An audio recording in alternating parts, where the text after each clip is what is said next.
Unlocking everyday English, the warmth in Stay Well.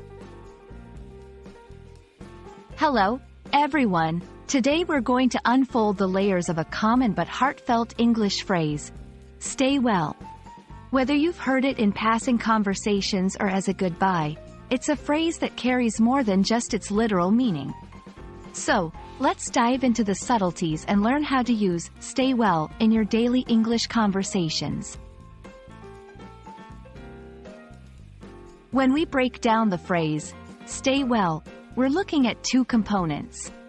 Stay is a verb that means to remain or continue in a place or condition. Well is an adjective that means in good health or free from illness. So, when combined, the literal meaning is to continue to be in good health. Beyond the dictionary definition, stay well is often used in a more emotional and caring context. It's a way of showing someone that you care about their health and happiness. It can be used in various scenarios, such as parting ways with someone, ending a conversation, or in times when health concerns are more pronounced globally or personally. In many English-speaking cultures, expressing concern for someone's well-being is a common social courtesy. Saying, stay well, can be a friendly way to show politeness and concern. It's also gained prominence in situations like the current global health scenario, where it acts as a sincere wish for one's health and safety. There are several variations of the phrase that you might encounter.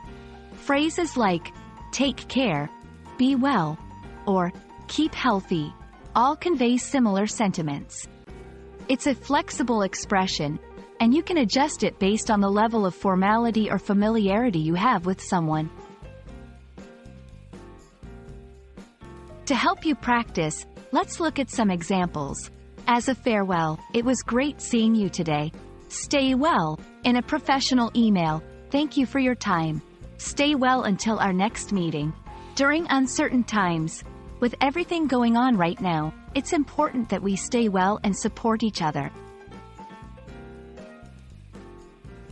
I hope this video has illuminated the warm intentions behind the phrase, stay well, and how you can use it to foster kindness and care in your English communications. Remember, it's not just about the words you choose, but the genuine sentiment you convey. Until our next lesson, stay well and keep learning.